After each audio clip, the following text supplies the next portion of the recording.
안녕하세요. 이번 시간에 살펴볼 작품은 정호승의 강변역에서입니다. 먼저 읽기 전 활동을 통해서 어떤 점을 신경 써서 읽어봐야 되는지 확인해 보도록 하겠습니다.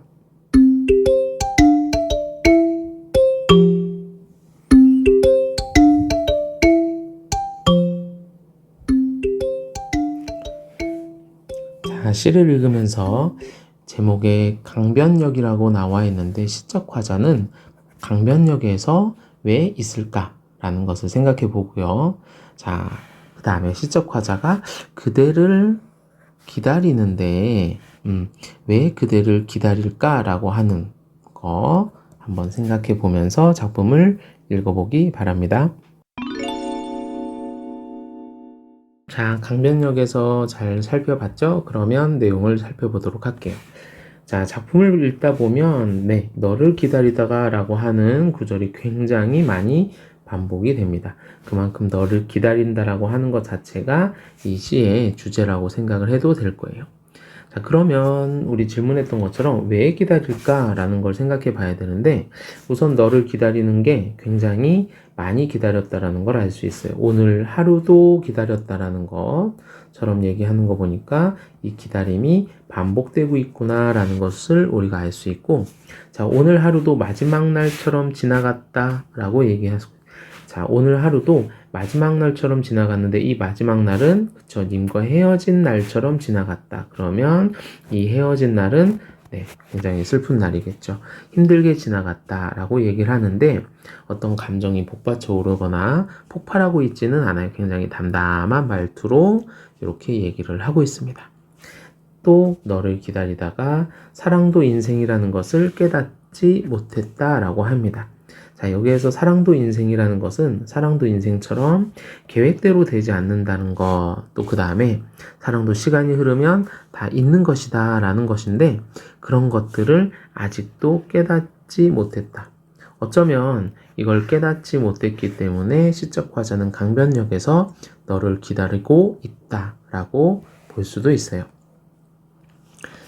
사랑도 인생이다 라고 했으니까 A는 B다 해서 은유법이 쓰였고요. 자, 바람은 불고 강물은 흐르고 시간이 흘러서 어느새 강변의 불빛마저 꺼져버린 뒤, 자, 늦은 시간까지 계속 기다렸다라는 걸 알 수 있죠. 너를 기다리다가 열차는 또다시 내 가슴 위로 소리 없이 지나갔다라고 하는 걸로 봐서 님을 기다리면서 그대를 기다리면서 느끼는 아픔과 고통을 느낄 수 있습니다. 자, 시적 화자가 강변역에서 기다리는 것은 우리가 만남이라고 불렀던 강변역이었던 거죠. 그쵸?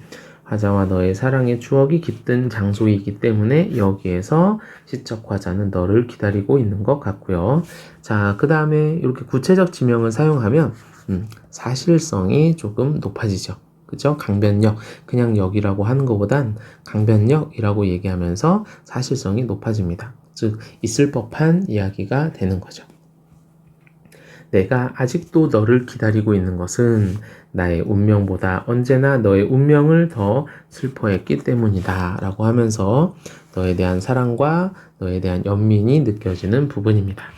그 언젠가 겨울산에서 저녁별들이 흘리는 눈물을 보며, 자, 별들이 눈물을 흘린다 라고 얘기하는 것으로 봐서 이별의 눈물이고 이 별들은 의인화가 되면서 시적 화자의 감정이 이입된 대상이다. 이렇게 정리할 수 있겠고요.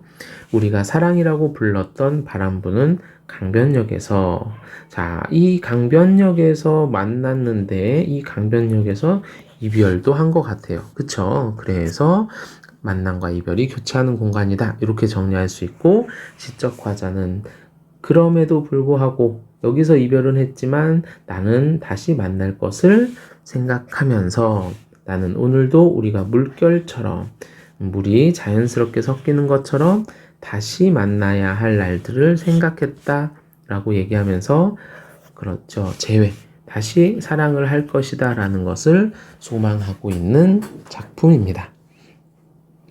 표현상의 특징은 간단하고요. 이 작품에서 왜 너를 이렇게 기다렸을까? 자, 그 다음에 왜 너를 강변역에서 기다렸을까라고 하는 의문을 던지고 작품을 읽었는데 어느 정도 해결이 되셨죠? 자, 그러면 함께 정리하기 위해서 어떤 부분을 정리하면서 마무리할지 살펴보도록 하겠습니다.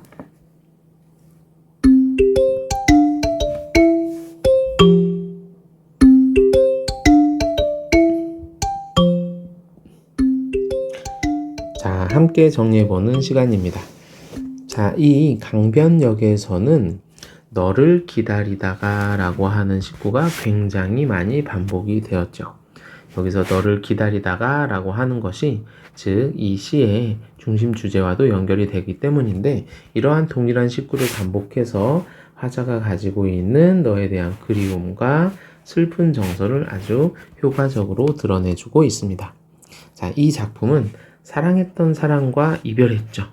이별했는데 그 이별한 장소가 강변역이었고 또 만남의 장소도 강변역이었던 것 같습니다. 그래서 시적 화자는 이 강변역에서 너를 기다리면서 이 공간에서 다시 너와 만날 것을 다짐하고 기대하고 있습니다. 그래서 그 재회하고자 하는 시적 화자의 간절한 마음과 그리운 마음을 아주 잘 드러낸 작품이다. 이렇게 정리를 할 수가 있고요.